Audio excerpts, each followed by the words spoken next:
Hey there, this is Raj Lakshmi and welcome back to my channel.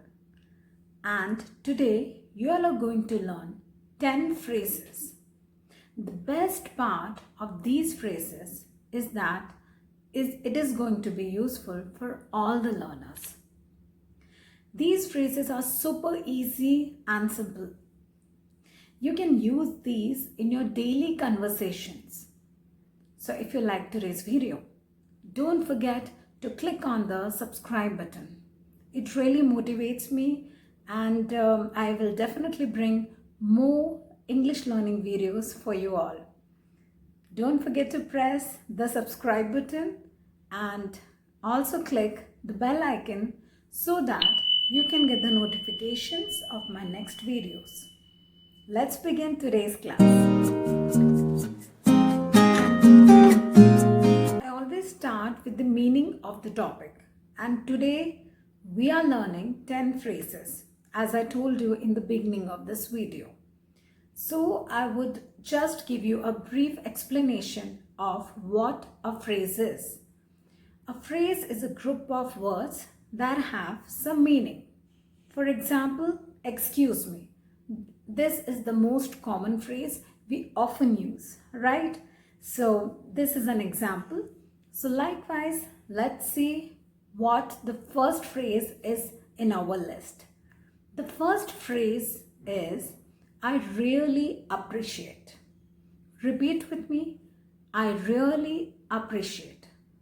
This phrase is going to be very, very useful for you all.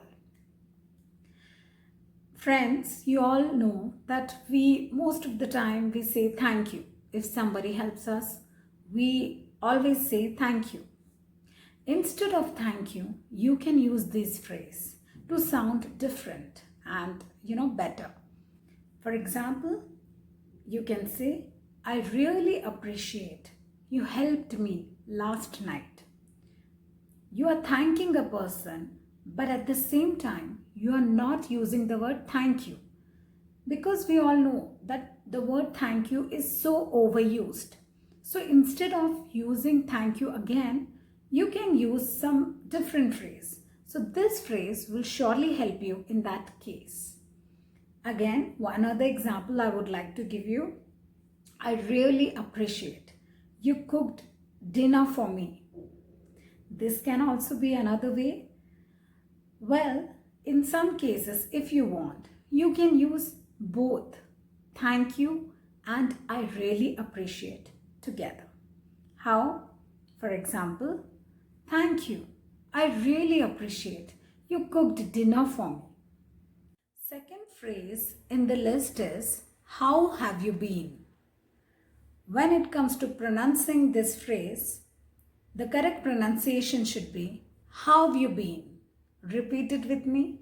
How have you been? You should use this phrase when you have already met a person in the past. You should not use this phrase when you are meeting a person for the first time. You have met a person already in the past and you are meeting after a few weeks or a month or after a few months. In that case, this phrase is perfectly good to speak. So you can say, how have you been? Someone asks you this question, how have you been? The answer can be a one word like good or great. Or if you want, you can reply them by saying, I've been studying, I've been busy, I've been preparing for exams, or I've been making videos, anything, depending on your choice, what you want to answer to your friend. How does that sound? Repeat with me. How does that sound? Now, this is really very useful. When you're working or you are in an office, many a times it happens that we give some suggestion or we give some idea to our colleague.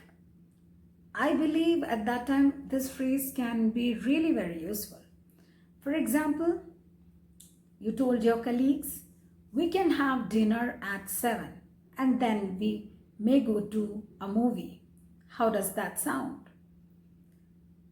Another example can be, we could go to Australia for a few days. How does that sound? So these are two examples. So basically, how does that sound? This phrase you can use when you are suggesting an idea to someone. It is going to be very useful. Try this phrase and use this. Fourth in the list is, sounds great. That sounds great. So this is a response which you can give when somebody asks you, how does that sound? If you like somebody's idea or some suggestion and that person is asking you, how does that sound? The reply which you can give is, yeah, that sounds great. You can use any adjective with this in place of great. That sounds fantastic. That sounds so cool. Anything, depending on your choice, you can say. Fifth phrase in the list is, I'm not so sure about that. Repeat with me. I'm not so sure about that. This is a very common phrase for disagreeing. If you don't like somebody's suggestion or idea, instead of telling them, I don't like your idea or I don't like your suggestion, it's better to reply them by saying, I'm not so sure about that. This will sound much better, and also it's a polite way of disagreeing with their idea. Try this, it will really work. Next phrase is, I'll be with you in a moment. Repeat, I'll be with you in a moment. You can also say, I'll be with you in a minute. Suppose you are working and you are busy with a very important work and someone is just standing for you, waiting for you. You can reply them by saying, I'll be with you in a moment or I'll be with you in a minute. This will make them realize that yes, you are bothered about them, and also they will understand that you are busy with your work and you will join them very soon. So it's a good way of replying, and use this phrase, I'll be with you in a moment. Next phrase is, could you repeat that please? Repeat it with me. Could you repeat that please? When someone said some words or sentences and you couldn't hear that properly and you want the person to say that again, this phrase can really prove beneficial at that time. Could you repeat that please? It's better to use could instead of can when we want to be more polite. Repeat this phrase with me. Could you repeat that please? Eighth phrase is flying high, which means a state of happiness or excitement. For example, everyone in the town was flying high after our team won the tournament.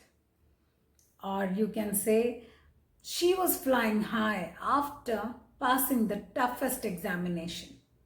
So when a person is happy or, successful, at that time this phrase can be very, very useful. Flying high. Next phrase is to feel or have butterflies in your stomach, which means you are very nervous or excited about any event or meeting some other person. Repeat with me. To feel butterflies in your stomach. For example, she is feeling butterflies in her stomach because next is her performance on the stage. Another example can be, he's feeling butterflies in his stomach because he's going to meet his client for the first time. So in various situations, you can use this phrase whenever a person is nervous or excited about a social event or anything else. Last but not the least, 10th phrase is Do you mind? Repeat with me. Do you mind? This phrase is going to be very useful for you when you want to do something that might cause a problem for some other person. For example, opening a window in a cold day, or you want to borrow something from a person. In these cases, you can use this phrase. Do you mind if I borrow your cycle? Do you mind if I sit here? So this is a very polite way of asking if you want to do something, but at the same time you feel that other person may have problem. So this phrase can prove to be very useful, and it is a good way of asking someone. Do you mind if I take your pen? Understood? These were the 10 phrases which we have learned today. Trust me, if you are going to use these super simple and easy phrases in your daily conversations, it will surely help you in enhancing your communication skills. You will sound much better. Kindly use these phrases and do watch my next video.